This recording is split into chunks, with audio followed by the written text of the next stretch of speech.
بتبتدي كلمة تجر كلمة وموضوع يدخل في موضوع ودقيقة ورا دقيقة لحد ما الصورة تكمل وتبان وتتفهم بعد 30 دقيقة. 30 دقيقة مع أمل مسعود على الشرق الأوسط.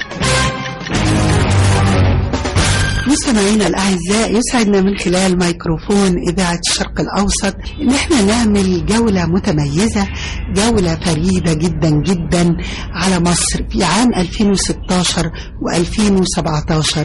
مصر الأمل، مصر الانطلاقة، مصر المستقبل، مصر اللي عايزينها بإيدين ولادنا وشبابنا والمرأة المصرية. وعام 2017 عام المرأة والشباب والرجل.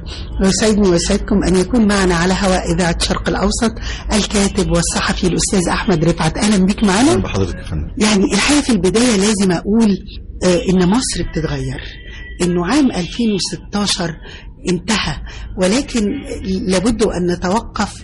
ما عداش كده، كان عام صعب جدا علينا كمصريين، عام مملوء بالمشاريع، بالاستثمارات، بالعمل، بالجهد. أنا عايزة أبتدي واسترجع بداية من أواخر عام 2015 وهذا المشروع العملاق لقناة السويس الجديدة، واللي تابعوا بعد كده من مشاريع أخرى كثيرة جدا حتى يومنا هذا. بلا شك يعني مشروع قناة السويس الجديدة واحد من أهم المشاريع اللي المصريين صنعوها بإرادتهم، وصنعوها بأكبر مشاركة في التاريخ حوالين مشروع. كلنا فاكرين ال 64 مليار اللي اتجمعوا في اسبوع بمعدل 8 مليار في اليوم، انجاز مستحيل يتكرر في اي مكان، وانجاز ربما ما تكررش قبل كده. وسنه بايدين والسواعد المصريه تم هذا الحدث اللي فعلا الصحف العالميه ساعه الافتتاح قالوا ان احنا كنا بنقول ان ده اشاعات وان دي معجزه وانه لا يمكن قبل 5 أعوام يعملوا ده. جزء بقى من اللي حضرتك قلتيه ده بالظبط ده اللي كان في ذهن الرئيس السيسي، ان المصريين عندهم قدره على صناعه المستحيل، مش بس بيعملوا مشروع هندسي لكن عندهم القدره على الحلم وتنفيذ الحلم، وده فعلا اتحقق. كان ممكن المشروع ياخد 3 أو 4 أو 5 سنين ويفضل الاعلام يغطي ويتابع، لكن الرئيس السيسي مش دي طريقته في التفكير. هو عنده الانجاز على الارض اهم من اي يعني مظاهر لاحتفائيه او احتفاليه، وده اللي حصل. وكلنا شايفين دلوقتي القناة حقيقة موجودة على الأرض، وكل اللي أشيع حولها من كلام عن الجيولوجيا وكلام عن التربة وكلام عن أهمية المشروع اقتصاديا كله ظهر إنه كلام غير صحيح وكلام جاي متصدر ومصنوع في إعلام الشر. لكن إذا سمحتي لي زي ما حضرتك قلتي من أواخر 2015، خليني أبدأ مع حضرتك من أواخر 2016 لما الرئيس السيسي أعاد الاعتبار لعيد النصر في محاولة منه لإعادة بناء الإنسان المصري. عند سيادته مشروع لإعادة بناء الإنسان المصري، لأنه إنسان مهزوم وإنسان في تشويه لتاريخه وفي تزييف لوعيه مش هيقدر يبني حاجة ومش هيقدر. أنا بحيي جملة إعادة بناء الإنسان المصري. يعني هذا التعبير فعلا يعني أدق التعبيرات وحسن اختيار في إعادة بناء الإنسان المصري. بس ده فعلا اللي حاصل، وأنا هضرب لحضرتك أمثلة دلوقتي حالا. بس المشروع اللي في ذهن الرئيس السيسي، حضرتك أفكر حضرتك بال40 سنة اللي فاتوا كان للأسف جزء كبير من إعلام المصريين بيقول لهم إن أنتوا تاريخكم كله هزايم وكله انكسارات وكله إحباطات، وإن أنتوا في مشكلة في التاريخ المصري ما شفناش طوال يعني القرن اللي فات غير انتصار واحد في 73، ورغم انه انتصار عظيم مفيش جدال، لكن تاريخ المصريين ما كانش كله هزايم، ما كانش كله إحباطات. ملحمة بورسعيد كلنا جيل كامل ما شافش وما يعرفش عنها حاجة. الأسبوع اللي فات ابتدى يفكر. الرئيس السيسي بيعيد الاعتبار مش بس لعيد النصر ولا للمدينة الباسلة اللي كانوا بيسموها المدينة الحرة، اللي ضربت المثل في تصدي وتحدي يعني كل أساطيل وطائرات الشر اللي حاولت تفرض إرادتها على المصريين. قدمت يعني زي ما بيقولوا تضحيات أسطورية. كلنا شفنا حتى النماذج اللي ظلت حية على قيد الحياة والرئيس كرمها. كل واحد فيهم ليه أسطورة في الفداء والتضحية في سبيل بلده. في ال 56 أكثر من 2 مليون قطعة سلاح اتوزعوا، بالتالي مش ممكن تكون شعب أو أهالي بورسعيد لوحدهم اللي كانوا مستعدين للتضحية، لكن الشعب المصري كله زحف لهناك. القناة استردت والسد العالي اتبنى، ده معناه ان المصريين قاموا بملحمه كبيره. الرئيس السيسي بيحاول يعيد للتاريخ اعتباره، بيحاول يعيد لانتصارات المصريين اعتبارها، وده مش بس حاصل فيه معنويا، هو كمان سيادته لو نتذكر الكلمتين اللي قالهم على مسرح الاحتفال في بورسعيد لما قال انه بيدعو الى يعني اقامه متحف يخلد البطولات اللي حصلت، وانه الاجيال الجديده تتعلم من اللي حصل، مش بس في انتصارات 56 لكن كمان في انتصارات 67، انه سيادته عارف قد ايه كان في بطولات رغم الانكسار اللي حصل والنكسه، لكن في بطولات من شدوان الراس العش الى عدد كبير من البطولات اللي حصلت. فالرئيس السيسي بيعيد صياغه المواطن المصري بالتاني عشان يقدر يبني معاه الوطن في السنين اللي جايه. ده مش متوقف عند المساله المعنويه، لكن لو بصينا نرجع بقى في 2016 تاني هنلاقي ان مصر بتحقق معجزه، لانه الانسان المريض مش هيقدر برضه يبني بلده. فاذا كان وعيه مشوش مش هيقدر يبني بلده، واذا كان جسده منهك مش هيقدر يبني بلده. وده اللي حاصل ان احنا بنعمل معجزه تانية في التخلص من مرض مزمن كان بيعاني منه 12-13 مليون مواطن مصري، يعني 12-13 مليون اسره، يعني تقريبا نص المصريين بيعانوا من فيروس سي. النهارده التجربه مثال ونموذج في التخلص من الامراض المزمنه على مستوى العالم كله. احنا لسه شايفين ولسه قاريين قد ايه شخصيات مهمه بتيجي تعالج في مصر، لسه شايفين ولسه قاريين قد ايه في برنامج سياحي دلوقتي مثلا في دوله زي اسبانيا اكثر من 750 الف مريض بفيروس سي عندهم دلوقتي في رحلات للعلاج جايه لمصر، باكج كده انه يتعالج ويتفحص وياخد الكورس الدواء ويمشي، وقبل ما يمشي يشوف الاهرامات ويشوف اي مزار سياحي تاني في القاهره.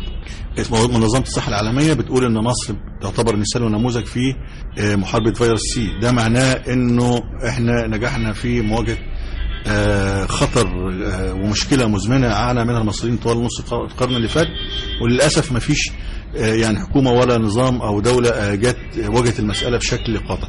صحيح ساهم في تكنولوجيا او التطور اللي حصل في علاج المرض، لكن التنظيم اللي حصل وتوفير الدوله للعلاج ببلاش، ولما نسمع انه القوائم الانتظار الموجوده لعلاج، طبعا مفيش في قوائم الانتظار اغنياء، اللي في قوائم الانتظار هم الفقراء، وبالتالي توفير الدوله للعلاج للملايين دول الى حد انه مش بس نسبه المرض تراجعت، يعني مش مثلا كانت 8% زياده فرجعت بقت 7 او بقت 6 ولا حتى بقت 0، يعني ما فيش زياده ولا في علاج، لكن لاول مره في التاريخ انه مرضى فيروس سي يقلوا 4%، وبالتالي معناه انه كم سنه تانيين ويبقى المرض ده ذكرى زيه زي شلل الاطفال او الحصبه او مجموعه الامراض المزمنه اللي المصريين تخلصوا منها.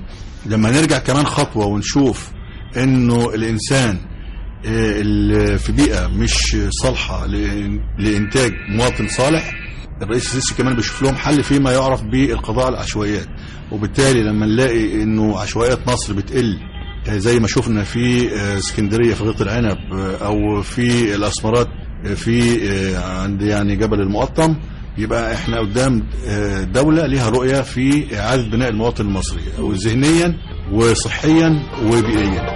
بحبك يا مصر وخيرك عليا، بعشق ترابك يا ام الدنيا فيا. بحبك يا مصر يا مصر، خيرك عليا، بعشق ترابك يا ام الدنيا فيا. يا بلد الأصالة والشعب الكريم، يا بلد الشهامة والجيش العظيم.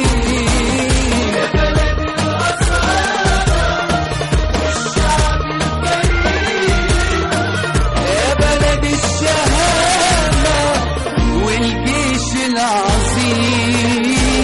بحبك يا مصر يا مصر، خيرك عليا، بعشق ترابك يا أم الدنيا فيا.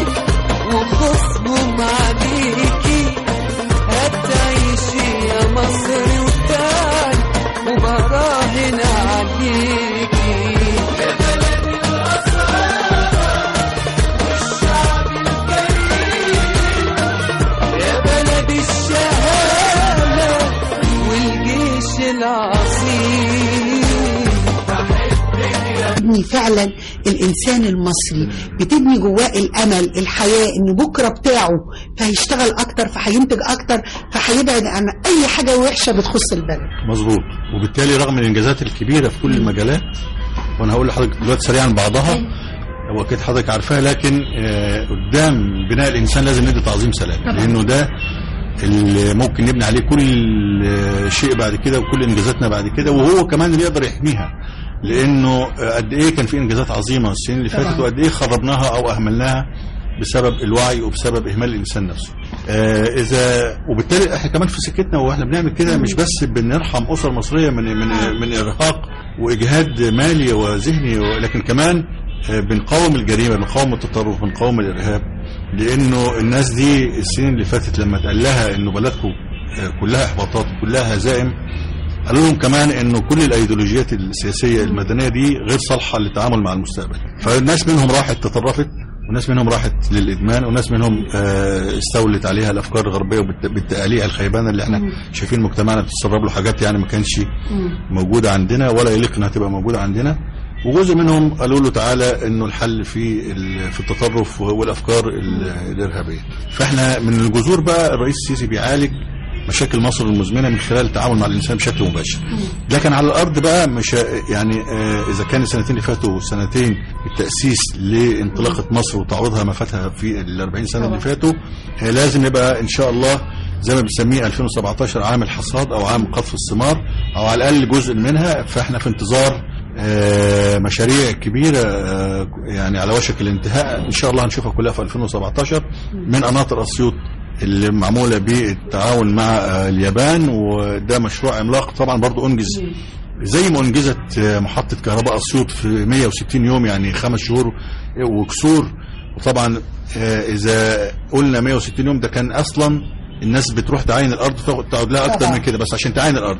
فاحنا قدام انجاز عملاق لما محطة كهربائية تخلص في 160 يوم وقناطر اسيوط في خلال شهور بنتفق مع اليابان وبتيجي المعاينات وبيجوا المهندسين وبيجوا الخبراء ويشوفوا ويقرروا مدى التعاون يبقى ازاي، وبعد شهور نلاقي القناطر على الارض. طبعا دي هتساهم في اكثر من زراعه وري دائم ل1.5 مليون فدان في المنطقه الممتده من بين اسيوط وبني سويف. فاحنا قدام مشروع عملاق بكل المقاييس فضلا عن يعني هندسه الري اللي ممكن تبقى متظبطه هناك. الحاجه الثانيه زي ما شفنا الاسبوع اللي فات سياده الرئيس في الاسماعيليه بيفتتح المشروع الثروه السمكيه اللي هناك. احنا قدام انجاز مرتقب في كفر الشيخ، وكفر الشيخ واضح كده انه فيه اهتمام من الرئيس بيها، لانه كفر الشيخ 180 كيلو متر على الساحل المتوسط، 3 مدن بيمر فيها نهر النيل اللي هي فوة ومطوبس ودسوق. عندنا 180 ألف فدان مزروعين زراعة سمكية، بس عند أشخاص وأفراد مش عارفين يديروها بشكل علمي. عندنا البرولوس 110 ألف فدان، يعني تقريبا تقرب كده من العاصمة الإدارية الجديدة، يعني هم تقرب من دولة شقيقة زي مملكة البحرين. فاحنا قدام مساحة ضخمة. لما يجي كمان الرئيس يعمل هناك مزارع بركة غليون اللي المرحلة الأولى هتفتتح خلال أسابيع أو خلال أشهر بالكتير، المرحلة الأولى دي ضعف المرحلة الأولى اللي افتتحت في الإسماعيلية، وبالتالي احنا قدام يعني موقف مختلف من الثروة السمكية. إذا قدرنا نعمل الثروة السمكية مظبوطة معمولة بشكل علمي وصحي، فاحنا قدام حلول للأزمات ومشكلة البروتين في مصر، وبالتالي تأكد إنه حضرتك إنه ده هيأثر على أسعار اللحوم، وبالتالي بنبتدي نشوف حلول لمشاكل مزمنة في المجتمع المصري. طبعا سحابة السيلابيوم العظيمة اللي هي تعتبر إنجاز هندسي، 60 متر تحت الأرض، 4 بيارات، كل بيارة 18 متر قطرها، رايحة عشان تروي 150 ألف فدان. إذا قلنا 150 ألف فدان كمرحلة أولى، وتحتهم عندنا الإسماعيلية الجديدة اللي هي 57 ألف وحدة سكنية عشان تشيل أو تستوعب 342 ألف نسمة. فاحنا قدام مشروع يتفوق في حجمه على حتى الإسماعيلية القديمة اللي هي ما يوصلش تعدادها للرقم ده. احنا قدام 200 شركة مدنية كانت شغالة، 80 ألف مهندس وعامل ومحاسب كانوا شغالين، عرض 12 كيلو متر وعمق 12 كيلو متر، كل ده موجود في سيناء. وبالتالي أزمة التنمية في سيناء اللي كنا بنعاني منها 30 سنة بنشتكي منها كلها دلوقتي إلى زوال.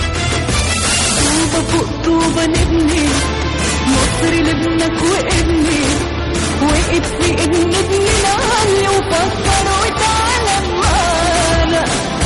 الطريق أوله فكرة والفكرة تتحقق بكرة، واللي قالك ده محالة انسى وتعالى معانا، عامل اللي تقدر عليه، عيش حياتك شوف وجرب، ابني حلمك وامشي فيه، من وصل من غير ما يتعب، يلا نبدأ يلا نبني يلا وتعالى معانا. سينا يعني الحقيقة احنا مش هنقدر ننكر انه في لا زال متواجدين بعض الارهابيين اللي موجودين، ولكن هناك نظرة مهمة جدا من القيادة السياسية ومن القائمين على العمل بانه سينا لابد ان ينتهي الارهاب فيها تماما، ولن ينتهي الارهاب الا بسواعد ابنائها وبالتنمية.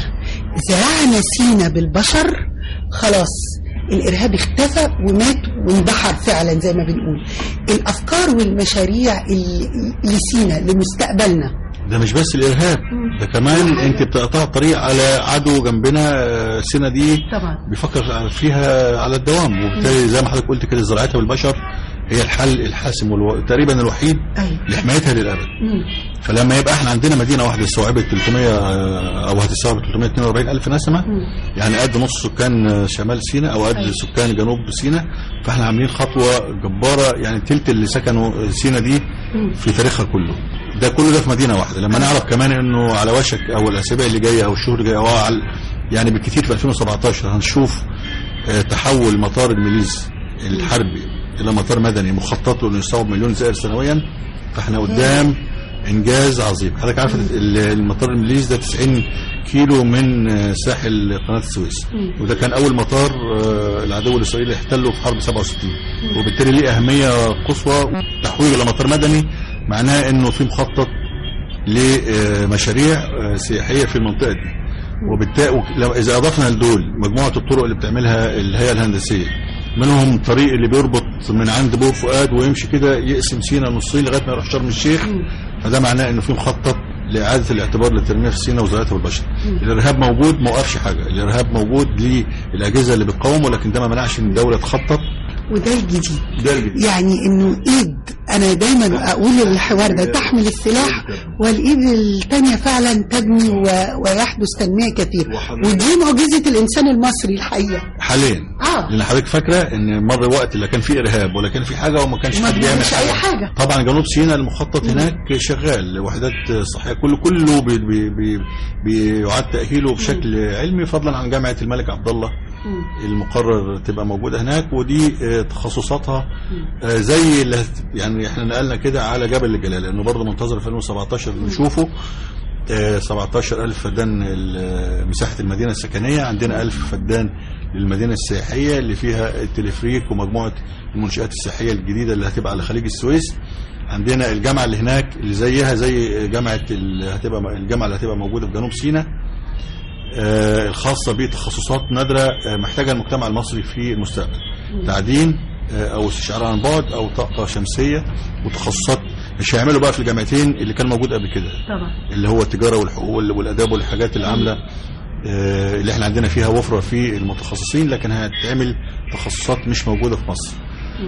دي فضلا عن استكمال بقى اللي جاري دلوقتي في المشروع 1.5 مليون وحده سكنيه، اللي هي اول مره في تاريخ مصر يبقى عدد المتقدمين للحصول على وحدات اقل من عدد المعروض طبعا. احنا قدامنا يعني للامانه قدامنا حاجات كتير تقدري تقولي عليها لاول مره.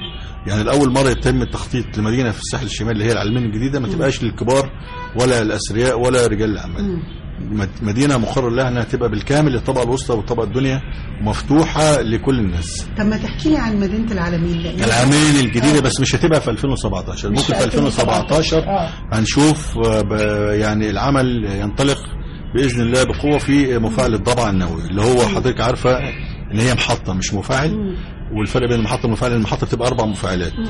هناك طبعا مقرر يبقى الطاقه اللي خارجه يعني توصل ل 8 ميجا، يعني قد 4 أضعاف تقريبا السد العالي.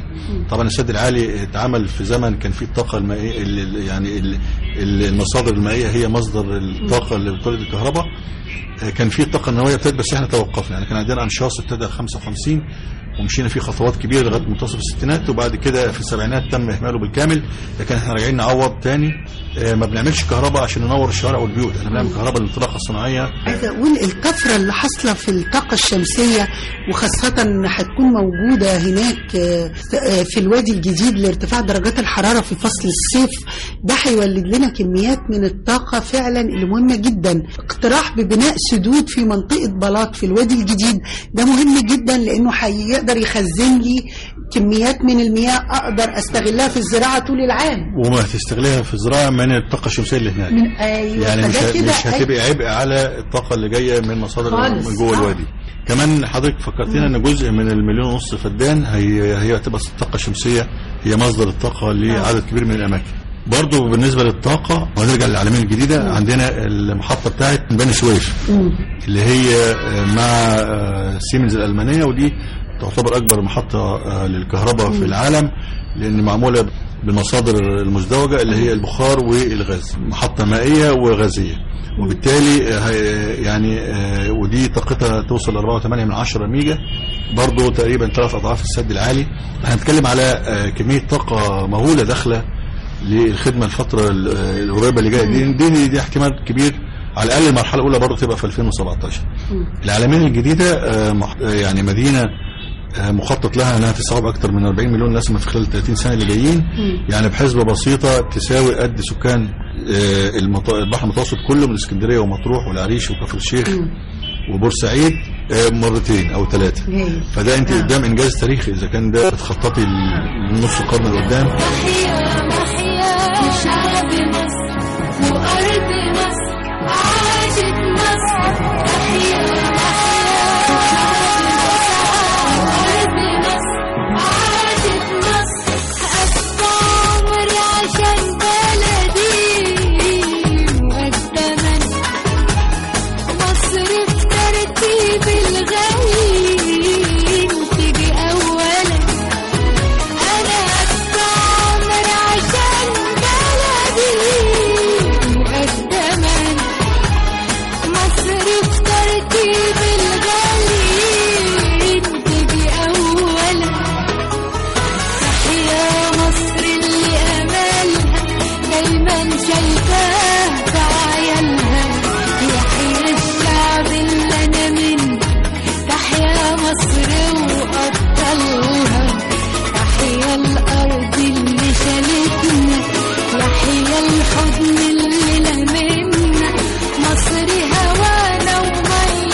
الكاتب والصحفي أحمد رفعت. الحقيقة أنا لازم أتوقف عند العاصمة الإدارية الجديدة واللي هتكون نقلة كبيرة ما بين مؤيد وما بين معارض، ولكن أنا الحقيقة وبأمانة أنا مؤيدة جدا، لأن أنا عارفة مدى ما يحدث من تصميمات، وخاصة أن الرئيس قال إنها من خارج الموازنة، يعني كل الشغل ما يتم الجامعات المدارس الهيئات البنوك اللي هتكون كلها من خارج موازنة الدولة. مش هيتحقق هذا الحلم طبعا في 2017، ولكن المرحلة الأولى ممكن.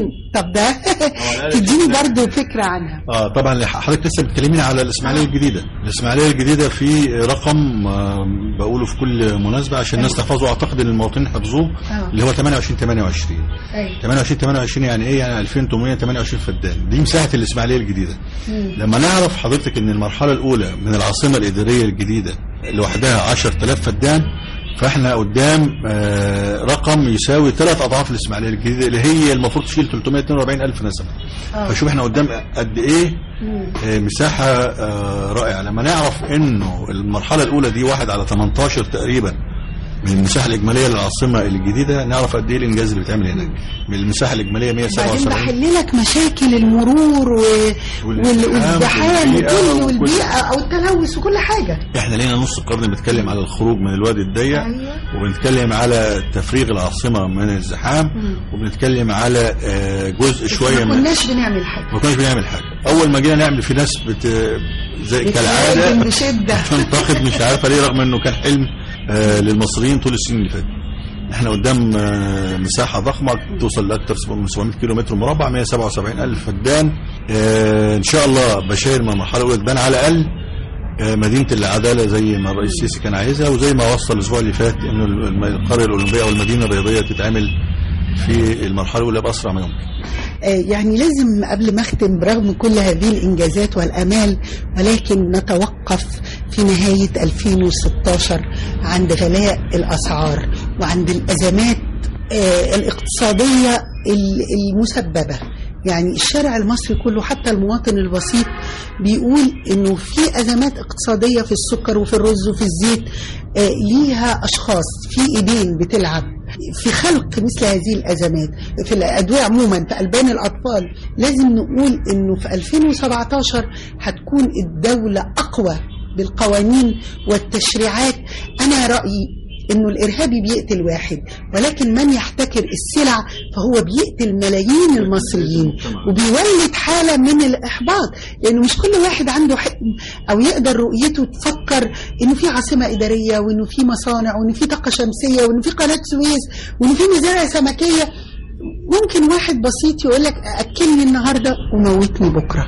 فأنا عايزة أقول إزاي تكون دور الدولة وتشريع وسن القوانين بحزم تصل إلى حد، أنا عايزة أقول يعني العقوبة بالإعدام على من يحتكر سلع هذا المواطن المصري اللي تعب وشقي ووقف وقال نعم للتغيير. أنا مع حضرتك تماما في حالة من الاحتقان عند المواطن المصري بسبب غلاء الأسعار وأزمات في سلع أساسية بالنسبة له.